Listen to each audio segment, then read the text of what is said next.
మోందా తుఫాన్ ప్రభావంతో కాకినాడ జిల్లాపై అత్యధికంగా ఎఫెక్ట్ అయ్యే అవకాశం ఉందని చెప్పుకోవచ్చు. దీంతో సముద్ర తీర ప్రాంతం అంటే కాకినాడ జిల్లా మొదలుకొని దాదాపు ప్రాంతాల్లో పెద్ద ఎత్తున పునరావాస కేంద్రాలు జిల్లా కలెక్టర్తో పాటు ఉన్నతాధికారులు ఏర్పాటు చేసిన పరిస్థితి మాత్రం నెలకొంది. దీంతో పిఠాపురం నియోజకవర్గానికి సంబంధించి ఈ కొత్తపల్లి మండలంలో ఉన్న ఉప్పాడతో పాటు పరిసర గ్రామ ప్రాంతాల్లో ఎక్కువ మత్స్యకారులు ఉంటారు. అందరినీ కూడా పునరావాస కేంద్రాలకు అధికారులు తరలించారు. ఈ నేపథ్యంలో పిఠాపురంకి సంబంధించి తెలుగుదేశం పార్టీ అధికార ప్రతినిధి మాజీ ఎమ్మెల్యే వర్మ చేరుకున్నారు.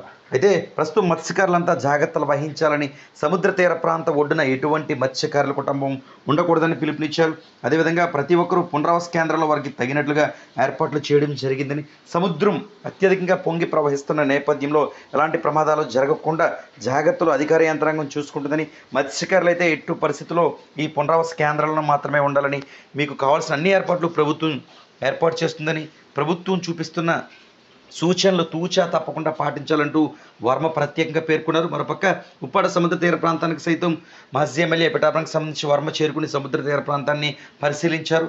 అయితే ఒక్కసారిగా వర్షం పెరగడం, అక్కడ సముద్రం సైతం ఉప్పొంగడంతో భయానక వాతావరణం కూడా నెలకొందని చెప్పుకోవచ్చు. అయితే రేపు మరింత పెరిగే అవకాశం ఉన్న నేపథ్యంలో ఎవరు ఉప్పాడ బీచ్ రోడ్ గుండా వెళ్లకుండా ఉండాలని పేర్కొన్నారు. ఎలాంటి విపత్కర పరిస్థితులు ఎదురైనా ప్రభుత్వం ఎదుర్కొనేందుకు సిద్ధంగా అన్ని ఏర్పాట్లు చేసినట్లుగా ప్రత్యేకంగా వర్మ తెలిపిన పరిస్థితి నెలకొంది. ముఖ్యంగా మత్స్యకారులతో ఆయన ప్రత్యేకంగా ఈ పునరావాస కేంద్రాల్లో భేటీ అయిన పరిస్థితి నెలకొంది.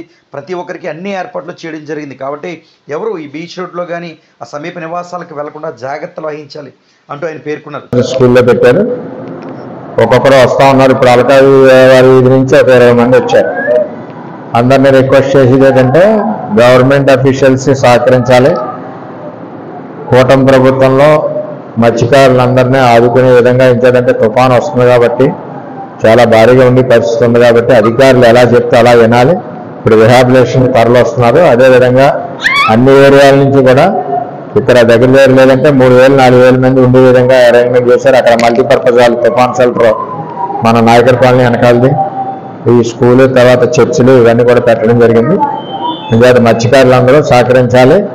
ఎవరు కూడా అధికారులు చెప్పాక అక్కడ ఉంటే ఇబ్బంది వస్తుంది కాబట్టి పోలీసు కూడా వస్తారు. పోలీసు కూడా సహకరించి అందరూ ఇక్కడ షిఫ్ట్ అవ్వాలని చెప్పి కోరుతా ఉన్నాం. వైద్యం విధంగా కానీ, అంబులెన్స్ విధంగా కానీ ఎవరన్నా డెలివరీ పేషెంట్స్ ఉన్నా అధికారులు తెలియజేస్తే వాళ్ళ గురించి కూడా జాగ్రత్తలు తీసుకుంటారు. ముసలి వాళ్ళు ఉన్న అధికారులు తెలియజేస్తే జాగ్రత్తలు తీసుకుంటారు. కాబట్టి కూటమి ప్రభుత్వం, కూటమి కార్యకర్తలందరూ కూడా మత్స్యకారులందరికీ కూడా చేదోడు వాదోడుగా ఉండి సహాయ సహకారాల్లో అధికారులకి తోడ్పాటు చేయాలని చెప్పి కోరుతాం.